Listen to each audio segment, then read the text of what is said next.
Welcome to episode number 6 of Stories Sustain Us. I'm your host, Stephen Schauer, and today there is a truly inspiring and thought-provoking conversation in store for you. My guest, Jennifer Cairns, shares her incredible life story from growing up in the U.S. to her move to Belfast, Northern Ireland. Jennifer opens up about her experiences of feeling like she didn't fit in, her struggles with anxiety, and her journey of uncovering her neurodivergent diagnosis, including autism and ADHD. In this episode, Jennifer discusses the challenges she and her family have faced, and she emphasizes the importance of normalizing conversations around mental health and disabilities while shedding light on the unique challenges faced by individuals with hidden disabilities. Jennifer also passionately highlights the economic benefits of investing in disabled founders and the need for greater support and empowerment. Let me tell you a bit more about Jennifer, and then we'll jump into the conversation. Jennifer Cairns is a neurodivergent and disabled entrepreneur, author, mentor, changemaker, and founder of Rebel World Limited and Lady Rebel Club, where they work to create global opportunities for women and other marginalized gender entrepreneurs, small business owners, creators, and leaders who are neurodivergent or disabled. They do this via their own global media platforms, Tech for Good, Rebel collaborations, and with genuine care for their diverse communities. The organizations she founded are also great resources and support for allies. Jennifer has a host of neurodivergent mental health and physical health issues, which she very openly shares about in this interview. Jennifer wants everyone to know she feels blessed with the life she has, and especially by her husband, their 2 cheeky and lovely boys, and their dog. You will learn, as I did from this interview, Jennifer is the epitome of indomitable, and she pours her grit, passion, and care into everything she does. She is clearly determined to leave the world better than she found it and to live her life as an example for her sons to show that anything is possible and that being different doesn't make anyone less than. It's a really compelling conversation. Let's dive into Jennifer's powerful story and learn about the mission of Lady Rebel Club right here on Stories Sustain Us, where we are inspiring action through the power of storytelling. All right. Well, Jennifer, welcome to Stories Sustain Us. Thank you so much for taking time to join me today. How are you doing? Oh, I'm grand. Yes. Thanks very much for having me, Stephen. Very glad to be here. Well, tell everybody where you are from right now. Where I'm in Seattle, and I know you're over in the UK, but what part of the UK am I speaking to you? I'm just outside of Belfast in Northern Ireland. Oh, right on. Right on. I wasn't sure when we booked this. I didn't know where you were over there. Yes. So fantastic. That's lovely. I've been to Dublin before. That's as close as I've ever come to Belfast. But hopefully yes. I'd love to get over there sometime. Yeah, it's only about an hour and a half, hour and 45 minutes south of here. Yeah, wonderful. So, you know the format of the show, and we're going to get into Lady Rebel Club and all the wonderful work that you're doing in just a few minutes. But I'd love to get to know you a little bit. So what's your life like? How, where did you grow up? What was life like as a kid? How did you get to be the advocate that you are and the entrepreneur that you are today? What's your life story? Oh yes, that could be several episodes. I think. Give me the highlights. I'll give you you the highlights. Well, I'm actually from America originally, believe it or not. Yes, a lot of people wouldn't believe that by my accent. In between Southern Ohio and South Florida. So my mom's from Ohio, and my father's actually from Florida, and I met my husband, who's from Belfast, in South Florida, and came over here for a visit. That was 25 years ago. Yeah. And still here 2 kids later, and a dog. So yeah, kind of fell in love with the place and obviously him. Yeah, So good.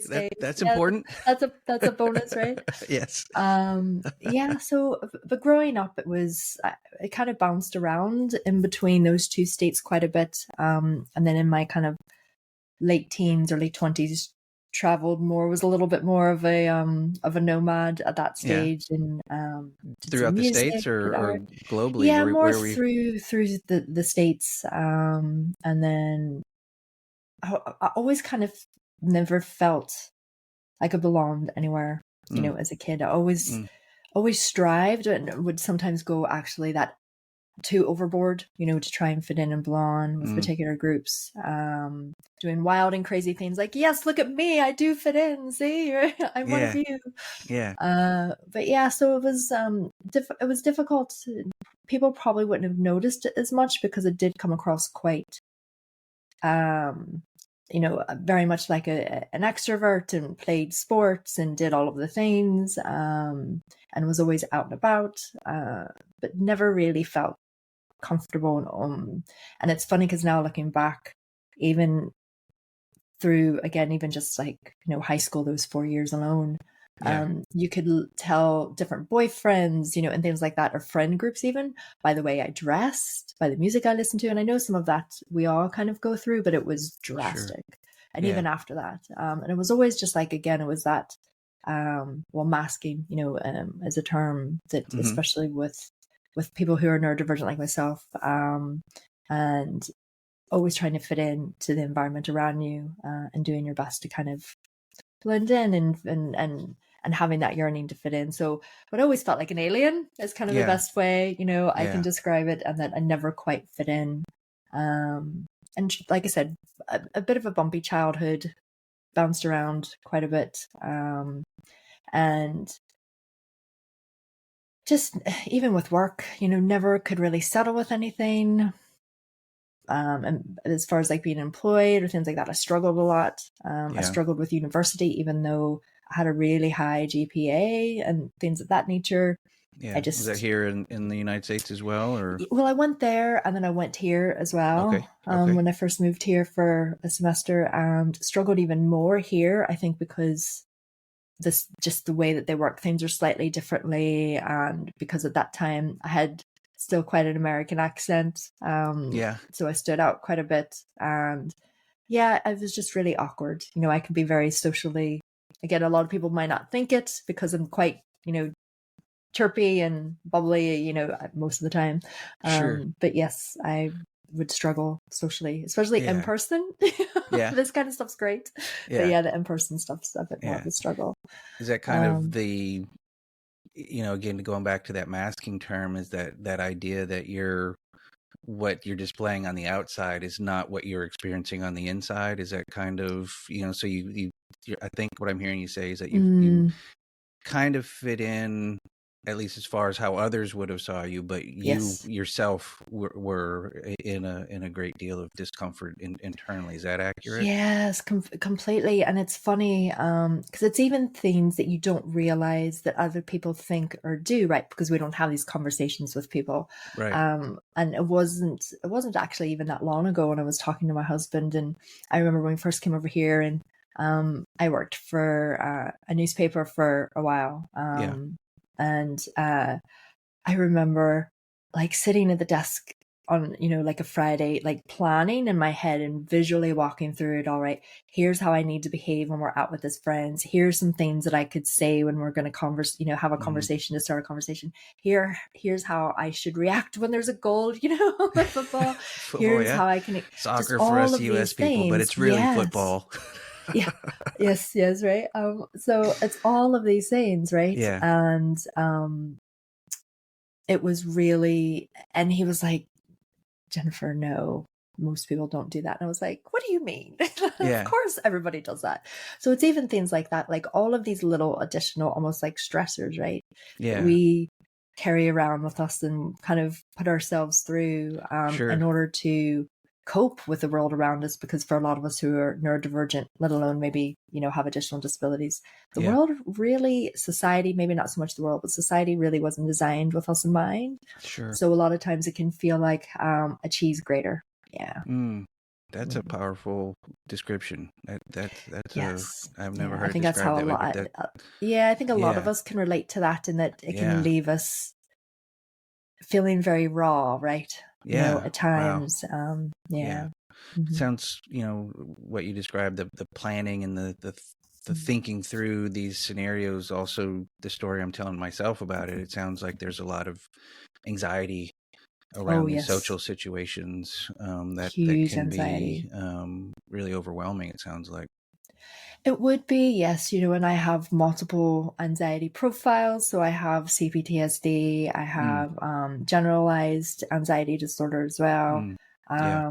I have, yes, huge social anxiety. And really what led to a lot of uncovering, I like to say, or joining, Sure. a lot of the neurodivergent party aspect was my anxiety was so bad at a stage that I was probably borderline agoraphobic, where I really struggled to leave the house unless it was with my husband to go to maybe one cafe and have a cup of tea. And that I was fine with. I had a particular table that I like to sit at, and if it wasn't available, we would stand there for half an hour and wait and see if it would free. All these like mechanisms to control your environment. Yes, to control everything. And I that had makes a sense. massive Zach, and anyone who's neurodivergent or has suffered from anxiety, especially ADHD in any way, will understand that term. For those of you who haven't, a Zach is a zombie apocalypse kit. So it's kind of a fun way, and a lot of us have a very kind of almost dark sense of humor, right? Because you have to cope through things sometimes. And that's our thing that we prep with us, and then we bring in case literally, right, there's a zombie apocalypse or the end of the world or whatever, doomsday thing is going to happen. And that's our way of, like, again, coping as a coping mechanism is to kind of have these things around us. And they can be very small, they can be, now I had one at one time that was before COVID was quite large. It took up a bit of of the space in the laundry room, and but everybody was very happy about that. Our neighbors were, because then when COVID hit, I said, I have lots of hand sanitizer, I have lots of toilet paper, I have lots of things that we could share with people that were running low at that time. So you were, but just I have worked very hard to get it smaller. That's your zombie apocalypse kit. You were just kind of. That's every day for you. If I'm, it was, so when COVID hit, it wasn't like I gotta go stock up. You were kind of, that was your preparation mechanism anyway. We had a lot of health stuff in our family that all kind of happened within that time period or leading up to that time period. That set aside, it didn't actually phase me. And I know that sounds from the point of view like, oh my goodness, look what's happening in the world. Because in my mind, I had ran through so many scenarios of what can happen. I was actually probably strangely calm about it, and can be that way in really kind of upsetting or stressful type of situations like that. I do tend to ironically cope pretty well, and can deal with things. I can appreciate that. I understand that. So how did you uncover your neurodivergent diagnosis? What was that process like for you, if you don't mind sharing that? Well, part of it was through examining the layers of anxiety, and especially around the GAD that I had. And trying to sift, if you will. That's general anxiety disorder. That's just making sure so trying to kind of sift, if you will, like what was purely that, or the social, or what was maybe other things. Because again, if you're autistic, for instance, which I am, or ADHD, it's a lot of us do have different levels of anxiety in different ways. Tends to go with those kind of profiles, and so it was just kind of sifting through that. And then later on, my youngest son is also autistic. And it was ironically, through some of that process. And funny enough, especially for a lot of adults who are, late to the party or late diagnosed, it's often, not always, but often through our children or other family members or friends who are, have gone through that process. And we start to go, you start connecting those dots. Familiar. I recognize this, right? Right. And it's funny now, because it's almost kind of like we tend to kind of, not always, all of us, of course, but we do tend to kind of connect with each other unbeknownst to us at times. And it was really funny because there's many people that I had met over the past 10 years who also didn't realize, at the time, that they were autistic or ADHD or, or something of that, especially those two, and especially in women, because our diagnosis, process and criteria was always previously gauged as that of a man, which is very different. We present quite differently. Wow. Yeah. Like, for instance, because of the level of masking we have, we can be quite good at eye contact. We can be quite social. We can be, all these kinds of things, right? Which supposedly, and autistic people can't, do or aren't. Yeah. But yeah, through that diagnosis of my son as well, that led to me just researching a lot more and realizing a lot more than, about myself as well on multiple layers. And how long ago was this? Over 10 years, I'm gathering from the story, but just for the timeline. Well, yeah, the one was over 10, and then the other one was probably now I've been off the record diagnosed with kind of ADHD, but I'm waiting for the actual NHS diagnosis to go through, which I've been waiting now 4 years. Okay. So it's quite it's very, it was bad before, but then with COVID and everything else, it's everything. Yeah, the wait times that's a whole other conversation. But they're terrible at the minute. Yeah. So, I think I've heard you say you had 2 children. Is that correct? What are their ages? And 18 and 14. 18 and 14, and so everybody's doing well there in Belfast. Yes. My eldest, in fact, just on Monday finished his last A-level exam, which is, a big set of exams you have to do here your last year in what we would have called high school. Sure. So his last year and his last test that he has to do, and he doesn't get his final grades until August. Yeah. So the school system here is a little different when it comes to that, and then university and everything else. Like you have to apply ahead of time.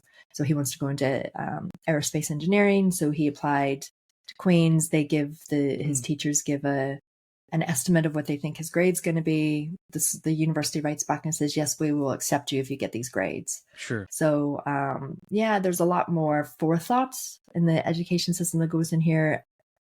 There's pluses and minuses, of course, to all of it. Yeah. But so it's interesting. So he's happy at the minute because he's, sort of done. And the youngest one, he's doing really well also. So he's unhappily still in school at the minute. So yes, he has a couple of weeks. He had a couple of weeks more in school. So he's kind of protesting that. Well, why do I have to go? As they do, right? That's what teenagers are supposed to do. Find themselves, push the boundaries a little bit, and explore the world a little bit. So it sounds sounds like he's right where he's supposed to be. So, yeah. Wonderful. And your family of origin, I'm assuming at some point we'll talk a little bit about your sister. I don't as it relates to the fund that you have set up, but I don't know how comfortable or how much you want to share about that story. But your family of origin, do you have any other siblings or? I have a brother, who is in actually Arizona. So in fact, we are going in the end of June, and for a month, nearly, it's like 3.5 weeks to America, and visiting my father, who's in South Florida still, for a week, and then going out to Arizona to visit my brother. So he lives out there. There's cousins out there. My children have never met and things. And then, my sister, as you mentioned, who passed last summer, Francesca. Yeah. Sorry to when I was browsing your website, not at all. Read about Frankie's fund and the bit that you shared on the website. My heart goes out to you, and I'm sorry for that loss. Oh, thanks very much. It's the reality of things, and I think this is it. And although I'm a very positive person, I always believe that things can always be better and things can always be worse, no matter what situation that you're in. That's how I tend to look at life. That's how I encourage my children and friends and family to look at life. But I'm a realist as well, and I think that that's one of the things that sets a lot of the conversations that we have within our community and the way that we approach connecting with our community and people outside of our community is that you have to have real conversations about things. And yes, you can have a bit of a sense of humor about it and all of that. But at the end of the day, things, there are additional challenges that humans like I have. There's, additional challenges in life. There's, additional challenges in the entrepreneurial business space. And we're not robots. So although our business is a separate entity, what happens to us as individuals, of course, affects that, and vice versa. Absolutely. And our mental health and everything as well, and unfortunately with my sister, she was also neurodivergent. She was bipolar. She struggled with mental health a lot, as did I, pretty much most of my life, from the age of 6. And she had fibromyalgia and a couple of other things as well that physically would, flare and cause her a lot of difficulty. She was a great poet and photographer, and often a lot of her media subject, her subject media was dark, but she always found an interesting way, to bring sometimes dark subject matter to life, if you will. And, find the humanity in that darkness. And very, very funny, very kind, very intelligent, and could have really been all the things that I know she wanted to do with her talent. And unfortunately, she did, like I said, she did struggle a lot with her bipolar and her additional mental health aspects, and that led her down some dark alleys. And she was an addict, and unfortunately, that's what got her in the end. And it happens to so many of us, and of course, you don't have to be neurodivergent or have mental health conditions to be an addict or an alcoholic or anything like that. However, a lot of us who are, there's a much higher suicide rate. There's a much higher, abuse of alcohol and becoming narcotics and things rate. Because we do struggle so much with the world around us, and it can help to numb that. I myself now, when I was again in high school and even in my early 20s, mid 20s to some extent, it was more alcohol for me. So I drank a lot. Yes, a lot. And that was not only a way of trying to fit in, with those kind of partying kids and all of that, but it was a way of just trying to cope. You don't realize it at the time, unfortunately. But it is a very real struggle that, a lot of us would have. And just to match your vulnerability and honesty that you're sharing, I'm very familiar with drinking. I'm an alcoholic. I'm in recovery, over 18 years sober at this point. But I can relate to, drinking entirely too much in my late teens, 20s, and into my 30s before I got sober. As you said, not knowing that that's what I was doing to cope with life, but that's what I was doing. I didn't know how to fit in either. Some of the things that you've talked about, on the outside, people might have thought I had it all together and was on this upward trajectory in life, but on the inside, that was not what was going on. And so I can relate in some ways to what you're describing, maybe for different diagnosable reasons, but certainly can understand and share my empathy and compassion for some of that challenge that you've had to go through. And certainly my heart goes out to your sister. I've known a number of folks who who are not with us anymore because of similar issues, and it's hard. It's a hard part of life, but it is certainly I think conversations like this where we get to normalize these very real things that don't need to be hidden in a closet. We don't need to pretend that mental health issues aren't real, and substance use disorder is a thing, a diagnosable thing that people need compassion and help for, not shame and shunning for. So I appreciate your willingness to come on and be vulnerable and say this is your truth. It's really powerful. So thank you for sharing that. Thank you. Oh no, of course. And that's a big thing, and that was one of the things that I really noticed, is I like to kind of, I call it like the three waves. When I always had like I said, mental health kind of conditions and anxiety stuff kind of growing up. And as I got older, I developed, like fibromyalgia, and I have like migraines and just different things. But there was also additional things kind of going on with me that at the time, that this is going back now, maybe 10, 12 years, they couldn't quite put their finger on, and spent years just kind of being poked and prodded, and all this kind of stuff. And sure. It kind of led up to the point of like towards the end of 2019. Now, at the end of 2019, my husband, and we ran a business together at the time, and he just ran like 10 miles a day, 6 days a week, was very, fit and healthy. Yeah. And completely out of the blue, he had a stroke. Oh, geez. And that really, of course, changed everything in our life, changed the family dynamic, changed the, the business, which pretty much ceased to exist at that stage. And because he had his gallbladder out before that, so it was post-surgery, and it was just one of those fluke things where he also happened to have a hole in the heart, which actually 25% of the population does, never causes them any bother. Yeah. But in his case, there was a very, very small clot that went through that hole in the heart, and that's what caused the stroke.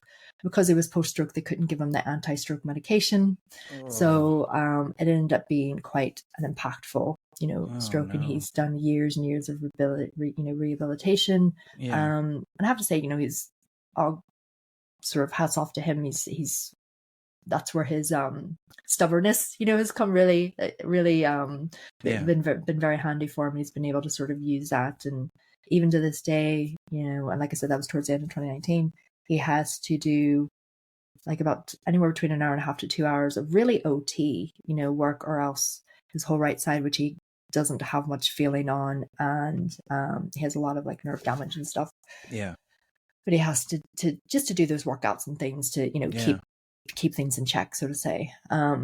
His speech recovery, he's recovered, I think, as much as he's going to. It did affect his mobility, to some extent. Like he had to learn how to walk again. He couldn't even talk really when he had the stroke. Now that came back fairly quickly, but he had to, go through that process. Like I said, he had to learn to walk and everything again. So it was quite an arduous journey for him and for the family, for everybody, as a whole. Sure, of course. So it was very topsy-turvy at that time. And then about 2 months after he had a stroke, and he had only been out of hospital at this stage for maybe like 2 weeks, 3 at the most. But every day he was down at the brain injury clinic for like 5 hours a day, 5 days a week. Yeah. And I got my blood cancer diagnosis at that stage. And then 2 months after that, COVID hit. Yeah. It was like, are you serious? Yeah. Oh my goodness. But because again, we kind of have this very dark sense of humor about things in life in general. Sure. I think my husband and I, after his stroke, we were kind of going, right, that's one of the big three, right? There's heart attack, stroke, cancer. So hopefully that's us as, as parents kind of, hopefully, tick, that's us ticked, and nothing else major is going to happen. And of course, as soon as we said that, like I said, 2 months after that, I got my diagnosis. And then of course, again, we were like, now this has to be it, right? It can't get any worse than this. What else could happen? Oh my. 2 months later, adventure. Presto. A pandemic. So we kind of both looked at each other and said, if either one of us opens our mouth, no more making future predictions, right? Yes, don't say a word. Oh goodness. So it was a lot I'm not going to lie, it was really a lot to cope with and deal with. And we had did COVID hinder both of your recovery processes? Did that for sure, it down? because I'm sure considerably because of the pandemic. It did. Now he was still able to go to the brain injury clinic because he was luckily he had a stroke beforehand, and he was already on the list with the place in the system because they weren't taking any new patients, I don't think, at that time. So that was good. And then with myself, my first treatment, I think, was in June. They did delay it a little bit. I think they were kind of hoping things would, pass to some extent. Now I did take my first treatment in June, but then of course doing that meant that the whole family, now at that stage of everyone was shielding, right? Sure. But then as things started to open up a bit, it made it actually more difficult for myself and my family, because at that stage then we were really shielding, and I didn't really leave the house for 3 years. Because of my, I was immunosuppressant anyway, but, because of treatments and things like that, it was like nothing. And then there was an additional treatment they wanted to give me because off the back of my cancer, I developed a thing called paraneoplastic syndrome. So it's kind of an autoimmune response to the cancer where my body in its, great vigor to defeat the cancer cells attacks healthy nerve cells. It attacks everything, sure. Yeah, so it's attacked nerve cells now along my neck and my spine, and now we think in my brain as well. So it's caused things like additional neuropathic stuff. Like I'm actually strange things like I'm starting to lose the feeling in my toes and my fingers. Which doesn't sound like a lot, but it affects your dexterity. Absolutely. Even things like typing on your phone or your keyboard, but then like feeling the face of your children, and things like this. So kind of strange things. And then seizures and things like that it's caused. So it's good fun, yes. sounds like just a party all the time. It is. This is it, right? I am definitely an interesting cocktail of a myriad of things, so to say. I appreciate the dark humor and clearly the laughter and joy that you find in what is a list of undoubtedly incredibly hard things. So I mean that if you're still here, and don't get me wrong, sometimes all of us can go through those periods where we say, why am I here? And especially whether, your condition or your disability can create those dark days or can create immense pain, or suffering or whatever it is. So I understand that and fully appreciate that as well. And but I do think going through the things that I've gone through, that I think why I've been able to come through is, I think, and partially is because of the way that my brain is made, and I'm able to kind of deal and have such an immense amount of grit because I've had to growing up, right? I've had to really resilient person. Not only was I born that way, but I think because of different things, through life, I've definitely have been sort of made that way. And but so I'm proud of the fact that I was able to keep the family kind of together and going. And was everything perfect? No. But we got through it, and I think in a lot of ways we came through it a lot stronger, even together as a family unit. That can happen. Absolutely. Yeah. And even on the business side, that's what it was in the course of all of that whirlwind that was going on through my first treatment, that I had the very first inclination for Lady Rebel Club, and had this huge, massive epiphany. And it was funny how you mentioned even around like the hiding aspect, right? Yeah. About how I could see, and I hadn't realized it about myself, which of course, usually we don't. We see things in others first. But I could see even on social media, there were so many women like myself in different Facebook groups or LinkedIn groups or things of this nature, who here and there would mention something about their disability or their chronic condition or whatever it might be. But they didn't want people to know. Like you could tell that they didn't really want to talk about it. And when it was very much in the format of what other people think, and how we have to be more and do more. And I started to, think about that. And like I said, it was almost within this, it felt like a millisecond almost. And I was thinking back, all of these scenarios flashing. I'm a very visual sort of thinker, flashing past my mind's eye, if you will, and of how many times I said to my husband, our clients can't know I have fibromyalgia, our clients can't know this, our clients can't know that, and you didn't want them to know anything because it really truly is, they think that we're not as capable. Right. Are you going to be able to get the work done? Are you lazy?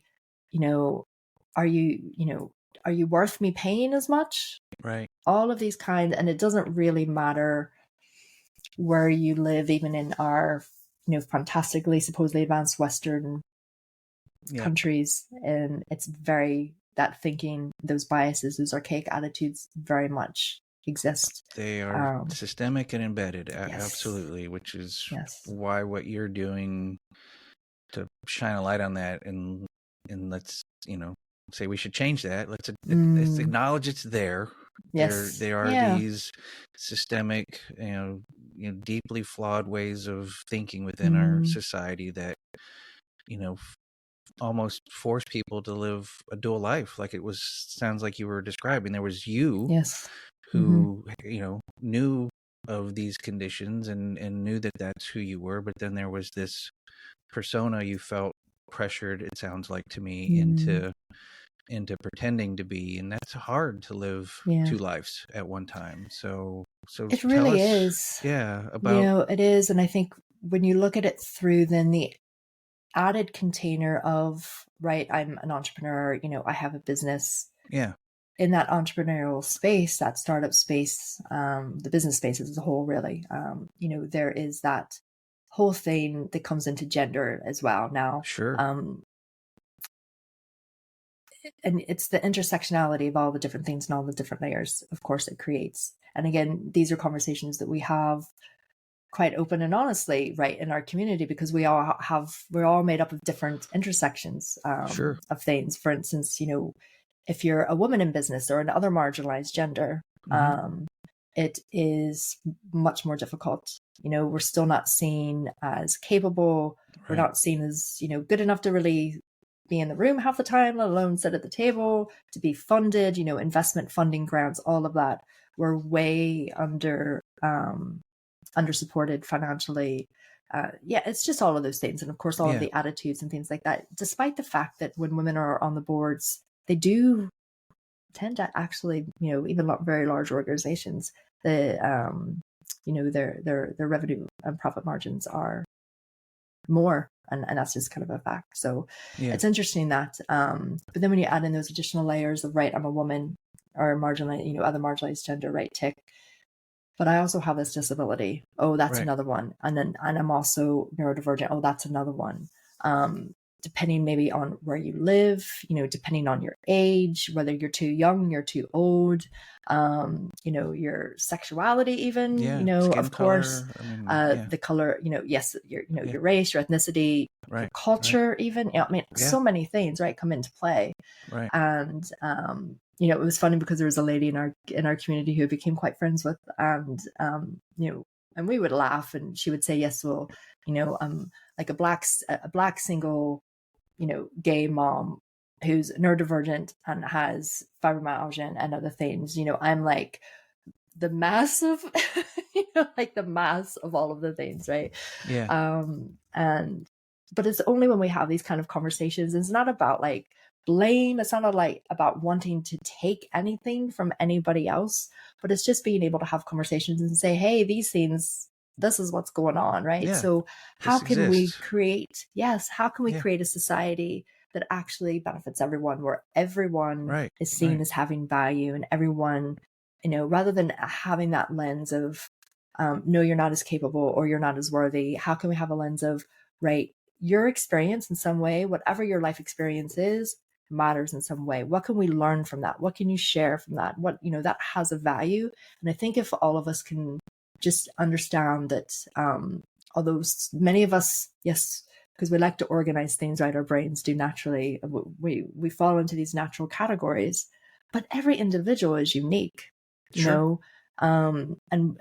it's not just neurodivergent people, we're all unique, all of us, our brains, our physiology, like everything that makes us, our experience, childhood experiences, our traumas that we've had, the joys in our life, whatever it might be, all of those things make us unique. And if we can find a way to, I guess, be more open, to understanding that even if we don't agree with someone, even if maybe we can't quite understand where they're coming from or don't understand maybe something that they've gone through, but understand that they, as that unique individual with those unique experiences, have value, right? So now how can we all put this value together to make things better for all of us, not just maybe specific groups in specific countries in specific ways. Right.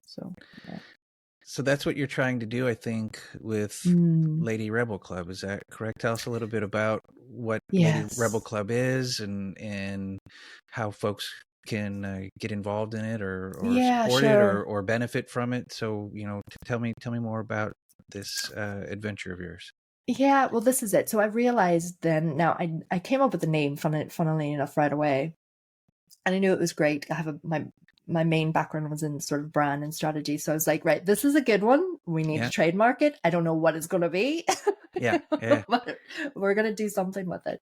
And then I really spent about 2 or 3 years not knowing, like I said, what was going to happen, but just really immersing myself even more with people who might be in that community. And I kind of started off with ideas around just hidden disabilities, and then I realized, no, that's not. Again, that's segmenting rather than looking at the intersectionality of all of us. Sure. And I couldn't quite find an organization, especially a global, what aimed to be a global one, that really looked at us as a whole. So the human as a whole, with all types of disabilities, right? And neurodivergencies, because again, those can tend to go hand in hand with a lot of us in different ways. And our allies, and we say our allies as well, because there's a lot of men who support us, men who maybe have disabilities or don't have disabilities, who are neurodivergent or not, but they see the value in what we're doing, and the benefit that it can bring to the economies worldwide. Right. And I think it was access to funding. Apologies if that's incorrect, but I believe it was a report by Access to Funding who had said that if investors were to invest in businesses that were like owned by disabled founders, like there would be more than like 500 million in returns annually. It would increase by 500 million. And here in the UK, 25% of, and it's actually higher because that's just going on disability and not looking at, there's a lot of us who don't disclose our disabilities or neurodivergencies either. But 25% of us entrepreneurs and founders here in the UK alone are, would be classed as disabled. So imagine if we got the support that we needed. We're 400 times less likely, let me correct, 400 times, I just want to stress that, less likely to be invested in and funded than somebody who is not disabled or has disclosed their disability. However, if you're ADHD, you're actually 300 times more likely to be an entrepreneur. Now, when you look at the disparity between those stats, it's huge, right? So imagine if we were able to better support, those of us who are ADHD, across, who are entrepreneurs everywhere, and support not just them, but, of course, all of us better and empower us, the difference that could make, to the global economies. It would be huge, and even when you look at like small businesses are the backbone of all economies. Absolutely. And, so many small business owners, again, are disabled. So through that process, it's not just to support us because we deserve it, but it can make really, huge impact, in the world. And I think that that's something that very, very, very slowly institutions and governments are starting to wake up to. And hopefully that will, at a bit of a quicker pace, I would like to see, but hopefully that will start to result in not just organizations seeing the benefit of maybe employing more disabled and neurodivergent people and how we can support them, but how we can help them, to run empowering businesses. Support that entrepreneurship of folks that are naturally drawn to that anyway, right? Yeah, and a lot of us do it. Some of us do it out of, need because we just can't work, for whatever reason in that situation. But also a lot of us do it because we are very impact driven. And when you look at like whether you're an eco entrepreneur or social impact entrepreneur, like, like I am, or whatever, whatever kind of label you want to give it. So many of us are very impact driven because we have had to fight and, and for everything that we've had, it has taken such grit and determination and creative thinking and problem solving and, and all the great things that of course make, great entrepreneurs and business owners. But we really have had to fight for a lot of that, and work really, really hard to, to get to where we are. So I think that there's a lot that we can bring to the table, so to say, and hopefully those in power, if you're watching, yes, we'll eventually, start to see that. So yes, that's really what we need. We support those who are trying to get into power that might want to help facilitate those changes. Yes. And that's, where the idea with, because I always knew that funding, again, was such an issue with all of us. And although it's very small now, the Frankie's Fund, which is named after my sister. Yeah. If even, even like with there was a local, artist here who received a small, art award, for some of her work and things. And she's a single mom, an artist, and just, just a fabulous girl. She's lovely. And it was so empowering for her to receive that, even though it wasn't a lot, of money. Just the fact that other people also believe in her and see the potential that she has. And so, yes, money is part of it, but it's also just letting others know that we believe, we believe in what they can do. We believe in their potential. And but that also it's carving that out. And I think, part of our message is, yes, we shouldn't have to hide. And it goes back to that hiding. We shouldn't have to hide who we are, our disability, our neurodiversity, or whatever it is, right? That can apply to a lot of us in many different ways. Sure. In order to be seen as valuable, or capable, or accepted, and I think that's a huge part of our overall movement and I guess message, that we would have in general. Yeah. I saw your hashtag No More Hiding.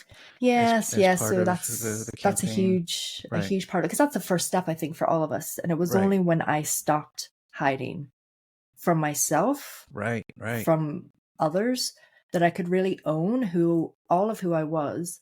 But also, again, and this applies to, our general life as well, but in business, I could actually I could really look at all of the things, right? Because we all have our strengths and weaknesses. We all have things we're good at. We all have things we're not so hot at, right? That we need support with, or maybe we need to, up-level our skills, or, or whatever it might be.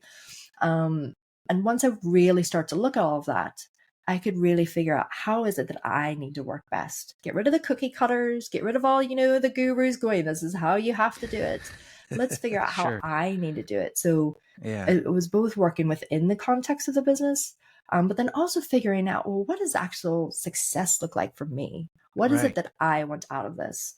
And yes, of course, there's big giant, missions and visions that we have that we want, and the impact that we want to make. But then on a personal note, there's things that are important to me as well, and actually being happy in the business, and being happy. It doesn't mean things aren't going to be hard at times and everything's going to be easy. Sure. But being happy doing the work that I'm doing, and the purpose that I'm doing it for, is very, very, important to me. Absolutely. Yeah. Having that meaning in life is, we all need that. We all need that sense of purpose. Right. Yeah. And I don't think a lot of us, though, who, when we go into business, we even if we have that aspiration initially, because it is difficult, and many times, we have to start again and we try something new, and and that's very, very common. Of course, we've done that, as well. But there's that opportunity for us to be able to connect with what it really looks like for us, whether it's, I don't want to make £100 million a year, I'm happy to make this. What's most important to me is to have that time with my family, or whatever it might be. And I think too often we have people, again, we have those cookie cutters, and this is what we all need to fit in this box. Exactly. Yes. Right. So in fact, that's, a new hashtag you're going to start actually seeing soon, is kind of like bound the boxes and toss the cookie cutters, because I think that those are very important. I will support those hashtags. Absolutely. Absolutely. Good. So if someone goes to ladyrebelclub.com, they're also going to see, I think you're promoting a one-day rebellion. A global hybrid event is coming this October 2024. What is that? What is it, and how can people get involved in it and support you? Or support the event if it's not supporting you directly, but how can people support you and or the event? Yes, well, the event is, it's just kind of what it says on the tin. It's meant to just be a global hybrid event. So we're going to have a very small local event in Dublin. And then we have some partners, globally that we'll be working with to bring some content from their locations and different things like that. It's all about creating a truly inclusive and diverse entrepreneurial festival, if you will. So it'll start off very small. Of course, this is the first one. Yeah. But we want to have like a diverse tea room fashion show. We're going to have some art. We're going to have some music. But of course, like speakers, and different things like that in different breakout rooms to do different things. Yeah. And a little bit of a tech thing as well. So we have, I won't go into too much detail because I want to save some of it. Sign up for it and attend the event if you want to learn more about the tech thing. Absolutely. Exactly. Yeah. And there's going to be, no cost to our community as well, which is a good thing. That is also, and it's all about not having those barriers. And don't get me wrong, there's ways of course our community can, they can work with us on the magazine. They can, if they wanted to pay to be a sponsor, or they could do there's a lot of different, buy merchandise or different kinds of things like that. Yeah. And it's We Roar magazine, right? I want to make sure you're getting that plug out there too. That's a big platform. So we have. So one of the things specifically for our community as a whole, what we could see after, years of kind of researching and things like that, is that it is that equity of opportunity that's missing. So especially for them to have more money and then to make more impact. Again, a lot of us are very impact driven. So part of that process to allow both of those to happen, we could see in the media, and I know with your background, you'll probably, may understand this as well. But a lot of times when we bring stories to the media, and I've had quite a lot of media and PR, and it's been fantastic, and I'm very thankful for all of it. But we have to adapt ourselves and our story to what that outlet needs and how it needs to be positioned, and all of that kind of stuff. So it doesn't always suit us. It might not always have the benefit for us that we would like. And I think also in the media, unfortunately, a lot of times people like us are either superfied, meaning we're complete superheroes and everything, look at all this wonderful stuff. And, and the kind of the example I always like to give, because I will never forget this. It was a lady I saw, she was, the photographs were just brilliant, dressed all in white, house immaculate, 12 kids or something like, I think it was 10 or 12 kids, all in white, life is perfect. And she was ADHD, and I'm going, this is not true. Right. First of all, if you have 10 kids, there's no way the house is going to look like calm that. At home, right?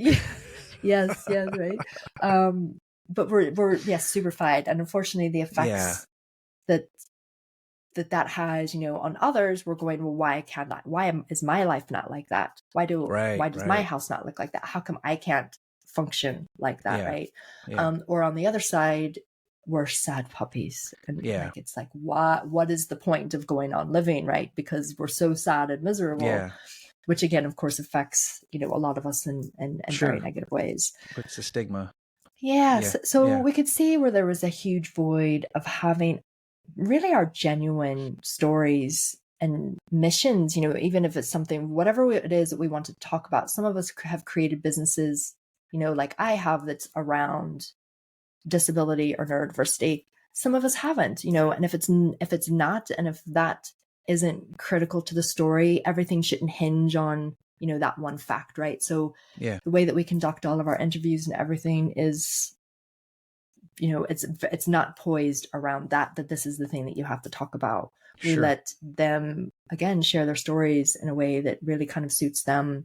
And we've had really great success. It's not perfect, by any means, but we've had some really great collaborations with partners who share the magazine, with their communities, and everything that we do is about collaboration as well. These so what we call them rebel collaborations, of course, because we have to brand it, right? Yeah, of course. Yes, of course. Love it. But it's working with partners who will share the magazine with their communities. We give them, maybe some of them, space. Not even all of them have asked for it, but space in the magazine where we can then promote them, but also their community, for instance. So it's about creating those win-win-wins for everyone, which I think is really, really important. And it's allowed us, off the back of just our second issue, it was over 1 million people that the magazine had gone out to. Wow. So direct by email. And considering at that time, I think our list was only like 200 people, because we had only just started it. That's wonderful. It was really powerful. So, and then we have like a podcast that's starting back up soon, and a TV network as well. Okay. A streaming network. Yeah. So again, the more that we can get, like with the event, like with the media, with the tech things that we're working on, just trying as many ways as possible, to think of how we can create this equity of opportunity for our community, as well as, collaborating with our allies to improve things for all of us. Fantastic. Well, I want to be respectful of your time as well, Jennifer. So let me transition into, kind of giving you the floor again, but what's your call to action if, somebody's listening to this and inspired by everything that you've shared, which I can't imagine they won't be, because it's a wonderful story that you've shared. Your journey is very powerful, and I appreciate your willingness to share it on my show. What's your call to action? What can people do to support Lady Rebel Club, support making a more equitable world around gender and neurodiversity? What do you want people to take away from listening to this episode today? Well, I would say the first and foremost would be that if you identify with any of the things that we've talked with today, is to know that you're not alone. You're not broken, you're not less than, that you have immense worth. And I would just encourage you to try to work to find that if you don't feel that you have it right now, because it's there. Even if that means getting external support, to do that, which at times we all have to do. 100%. And I guess beyond that is just connect with us. We have a saying where we say, like, there's nothing that you have to join. Oh, you have to join this membership, or you have to do that. If you're one of us, you're one of us. That's it. If you would like to connect with us more, feel free to, go to the website. You can drop us an email. You can, follow us on our socials. And we're very happy to connect with people. And even if maybe you don't feel like you're in our community, but you want to support our community, like our mission, and you can see aligned values, again, feel free to reach out to us in any way. And we're continually looking for more partners to connect with, and in hearing from our community and how we can better support them.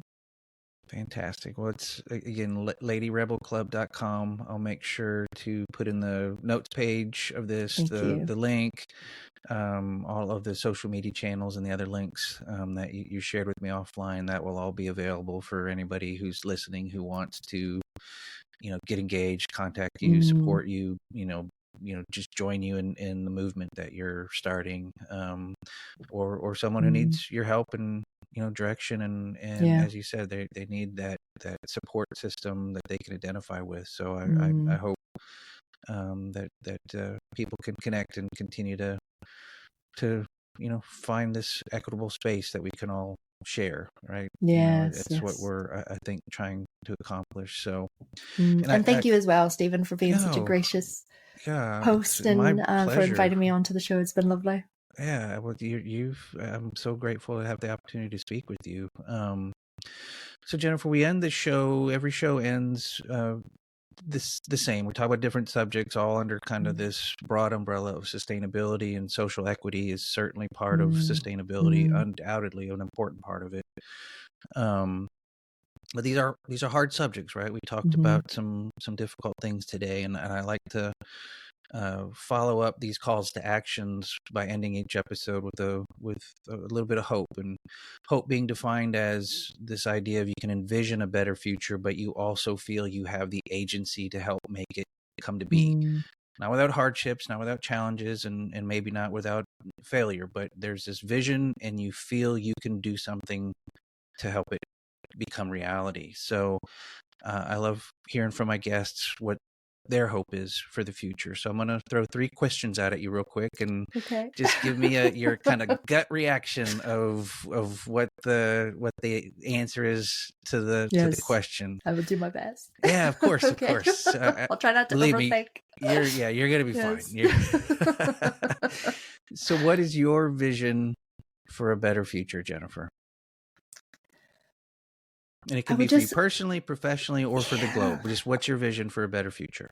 I think it's just that we understand that everyone has value, and I think if we can, when we look at people, when we speak to people, when we first meet people, when we first hire them, whatever the situation is, if we can say to ourselves, maybe we don't know the value that they bring to the table, but yeah, they have value, and that being different in whatever way, doesn't necessarily make them less than, right?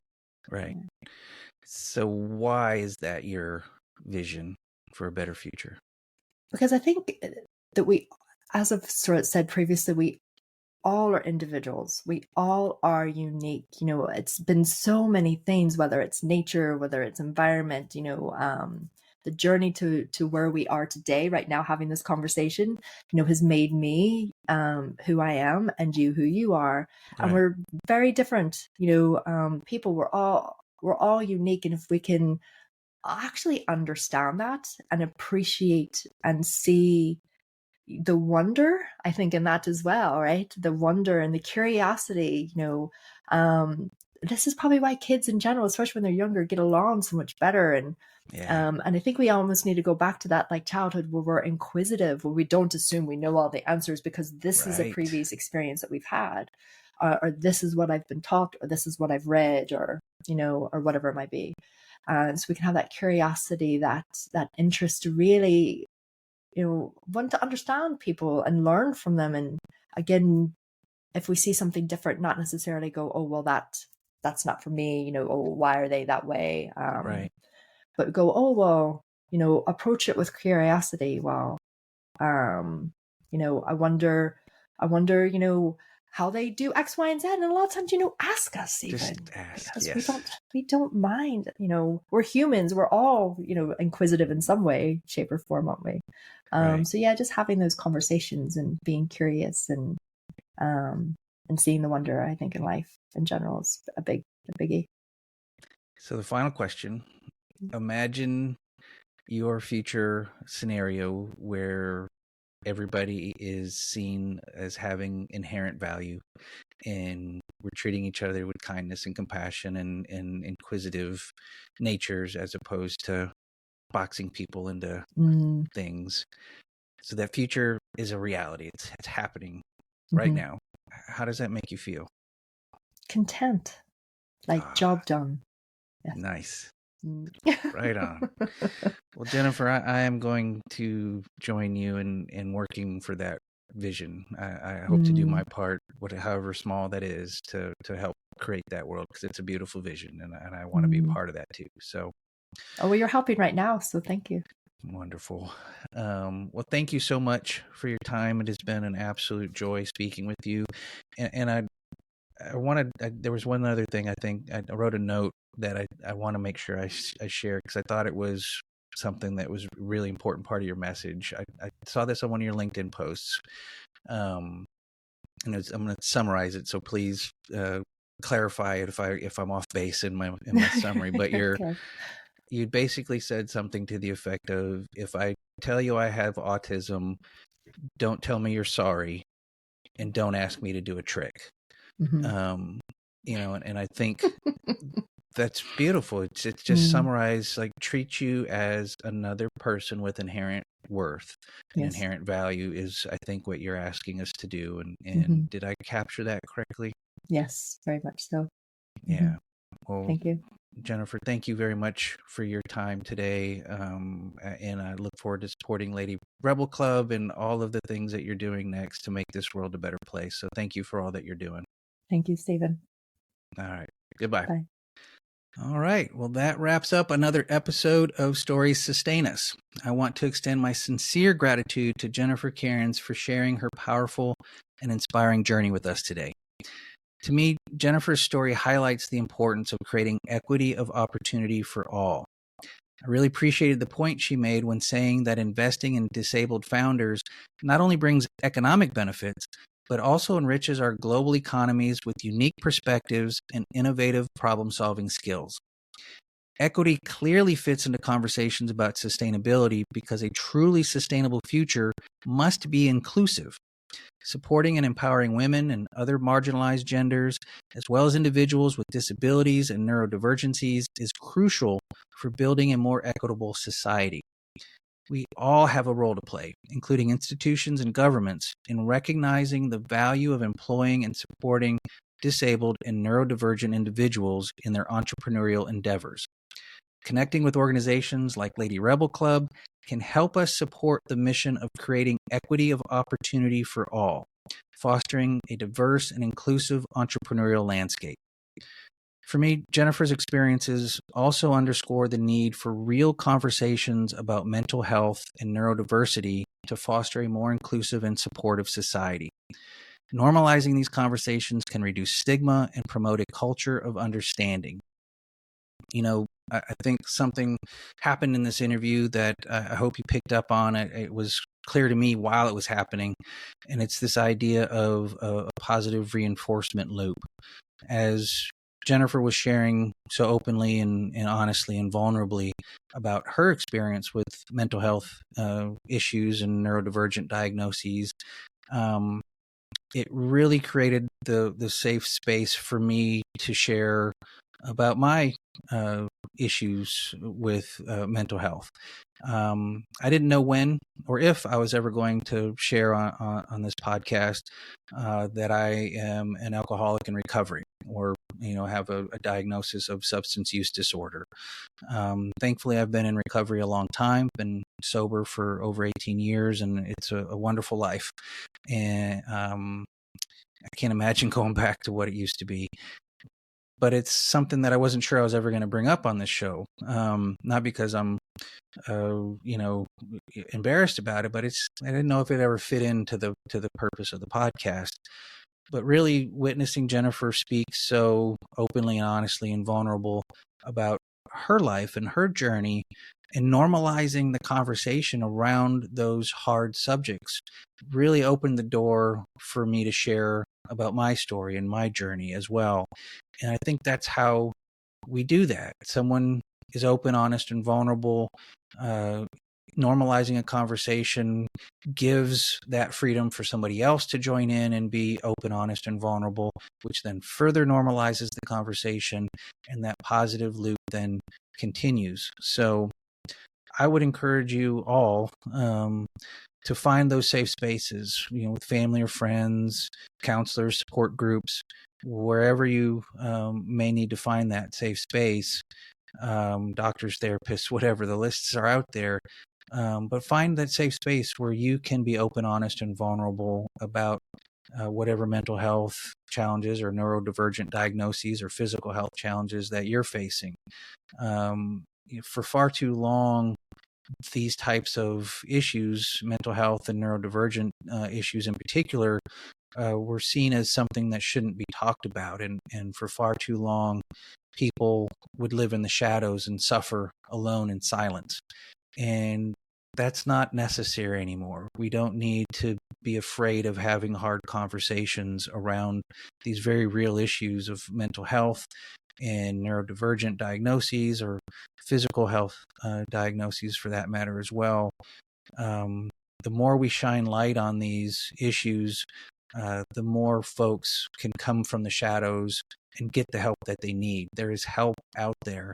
And as someone who has spent a portion of my life living in the shadow, suffering silently, my life changed immensely for the better when I finally acknowledged I had a problem and sought help for it. So I want to sincerely thank Jennifer for demonstrating how to do it, how to have a conversation where you're open, honest, and vulnerable so that you can normalize a difficult conversation for someone else to feel safe and get the help they need. Really, truly can't thank Jennifer enough for leading by example. And you, audience members, thank you for being here as well and joining us on this journey today. If you enjoyed today's episode, please subscribe, leave a review, and share it with your friends and family. Help spread the word. Would really appreciate it. Together, I'm confident we can create a more sustainable and equitable world. And before we go, as I do every week, I want to give a quick plug for the next episode of Stories Sustain Us. Next week, my guest is a passionate tech enthusiast with a remarkable interdisciplinary background in digital media and game development. Her entrepreneurial spirit and visionary mindset has seamlessly combined the physical and digital realms, revolutionizing the way fashion is experienced. Personally, I learned a lot of new information about AI and extended reality, or XR, which is an umbrella term for technologies that combine the real and virtual worlds to create immersive experiences. It was a truly fascinating conversation, and you're not going to want to miss it. So you can catch episode number 7 of Stories Sustain Us on July 30th, wherever you listen to podcasts, or on storiessustainus.com.